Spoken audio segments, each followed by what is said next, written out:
महाराज अग्रसेन जी का जन्म 5200 साल पहले त्रेता युग में हुआ। इनका जन्म श्री रामचंद्र जी के पुत्र कुश की 34वीं पीढ़ी के महाराजा वल्लभ सेन और रानी भगवती देवी के घर हुआ।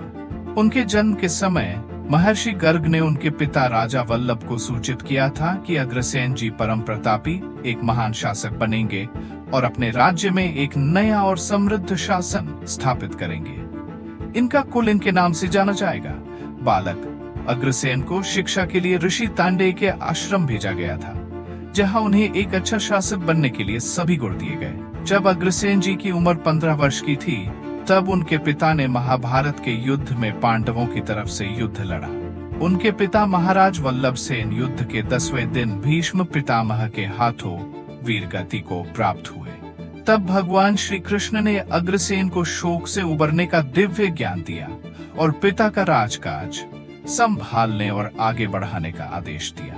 महाराजा अग्रसेन जी की शादी नागराज की बेटी माधवी से स्वयंवर के माध्यम से हुई थी। राजा नागराज के यहाँ आयोजित इस स्वयंवर में दूर दूर से आए राजा महाराजाओं के साथ स्वयं देवराज इंद्र भी स्वर्ग से आए थे, लेकिन राजकुमारी माधवी ने अपने वर के रूप में महाराजा अग्रसेन को चुना था। राजा इंद्र ने इसे अपना अपमान समझा और क्रोधित हो गए।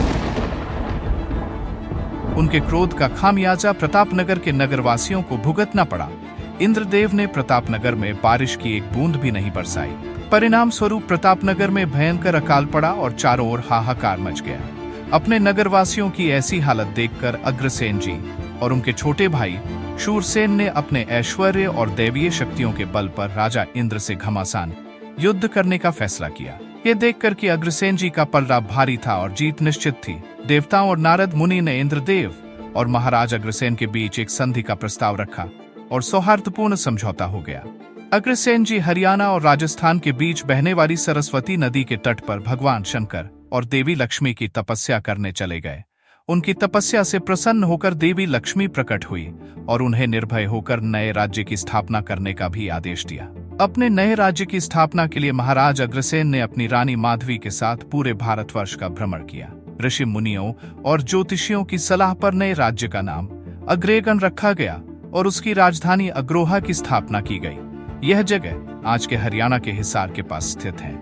आज भी यह स्थान अग्रवाल समाज के लिए 5वें धाम के रूप में पूजा जाता है। वर्तमान में अग्रोहा विकास ट्रस्ट ने बहुत सुंदर मंदिर, धर्मशालाएं आदि बनाकर यहाँ आने वाले अग्रवाल समाज के लोगों के लिए सुविधाएं जुटा दी है।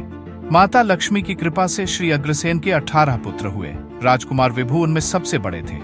माता महालक्ष्मी की कृपा से महाराजा अग्रसेन ने अपने राज्य को 18 गणराज्यों में बांटकर एक विशाल राज्य का निर्माण किया था, जो इनके नाम पर अग्रेय कहलाया।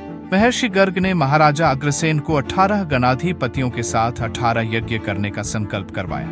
यज्ञों में बैठे इन 18 गणाधिपतियों के नाम पर ही अग्रवंश के गोत्रों अग्रवाल समाज की स्थापना हुई।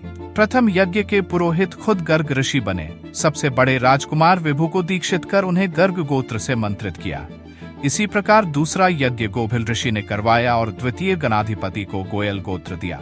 तीसरा यज्ञ गौतम ऋषि ने गोयन गोत्र धारण करवाया। चौथे में वत्स ऋषि ने बंसल गोत्र, 5वें में कौशिक ऋषि ने कंसल गोत्र, 6ठे शांडिल्य ऋषि ने सिंघल गोत्र, 7वें में मंगल ऋषि ने मंगल गोत्र, 8वें में जैमिन ने जिंदल गोत्र, 9वें में तांड्य ऋषि ने तिंगदल गोत्र, 10वें में औरव ऋषि ने एरन गोत्र, 11वें में धौम्य ऋषि ने धारण गोत्र, 12वें में मुदग ऋषि ने मंदल गोत्र, 13वें में वशिष्ठ ऋषि ने बिंदल गोत्र, 14वें में मैत्रेय ऋषि ने मित्तल गोत्र, 15वें कश्यप ऋषि ने कुच्छल गोत्र दिया, 16वें ने मधुकुल और 17वें ने तयाल गोत्र दिया। जिस समय 18वें यज्ञ में जीवित पशुओं की बलि दी जा रही थी, महाराज अग्रसेन को उस दृश्य को देखकर घृणा पैदा हो गई। उन्होंने यज्ञ को बीच में ही रोक दिया और कहा कि भविष्य में मेरे राज्य का कोई भी व्यक्ति यज्ञ में पशु बलि नहीं देगा, न पशु को मारेगा, न मांस खाएगा, और राज्य का हर व्यक्ति प्राणी मात्र की रक्षा करेगा। इस घटना से प्रभावित होकर उन्होंने अहिंसा धर्म को अपना लिया। 18वें यज्ञ में नगेंद्र ऋषि द्वारा नांगल गोत्र से अभिमंत्रित किया। ऋषियों द्वारा प्रदत्त 18 गोत्रों को महाराजा अग्रसेन के 18 पुत्रों के साथ उनके द्वारा बसाई 18 बस्तियों के निवासियों ने भी धारण कर लिया। एक बस्ती दूसरी बस्ती के साथ प्रेम भाव बनाए रखने के लिए एक सर्वसम्मत निर्णय हुआ कि अपने पुत्र और पुत्री का विवाह अपनी बस्ती में नहीं दूसरी बस्ती में करेंगे। आगे चलकर यह व्यवस्था गोत्रों में बदल गई, जो आज भी अग्रवाल समाज में प्रचलित है। महाराज अग्रसेन ने यह नियम बनाया था कि अगर उनके राज्य में बाहर से कोई भी व्यक्ति बसने के लिए आता है तो राज्य का हर एक परिवार नए व्यक्ति को एक इंट और एक सिक्का देगा, जिससे वह व्यक्ति अपना मकान बना सके और अपना व्यापार शुरू कर सके। महाराज अग्रसेन के सिद्धांत की वजह से उनके राज्य में न गरीबी थी और न लाचारी। इस तरह महाराज अग्रसेन के राजकाल में अग्रगण गणराज्य ने दिन दूनी रात चौगुनी तरक्की की। कहते हैं कि इसकी चरम समृद्धि के समय वहां लाखों व्यापारी रहा करते थे। वहां आने वाले नवागत परिवार को राज्य में बसने वाले परिवार सहायता के तौर पर 1 रुपया और 1 ईंट भेंट करते थे। इस तरह उस नवागत को लाखों रुपए और ईंटें अपने को स्थापित करने के लिए प्राप्त हो जाती थी, जिससे वह चिंता रहित हो अपना व्यापार शुरू कर लेता था। महाराज अग्रसेन ने 108 वर्षों तक राज किया। उन्होंने एक और हिंदू धर्म ग्रंथों में क्षत्रिय वर्ण के लिए निर्देशित कर्मक्षेत्र को स्वीकार किया और दूसरी ओर देशकाल के परिप्रेक्ष्य में नए आदर्श स्थापित किए।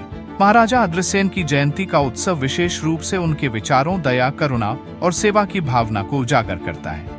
इस उत्सव के माध्यम से महाराजा अग्रसेन के जीवन और मूल्यों को सम्मानित किया जाता है और उनकी प्रेरणा से लोग अपने जीवन को बेहतर बनाने का प्रयास करते हैं। भारत सरकार ने 24 सितंबर 1976 को सम्मान के रूप में 25 पैसे के टिकट पर महाराजा अग्रसेन की आकृति डाली।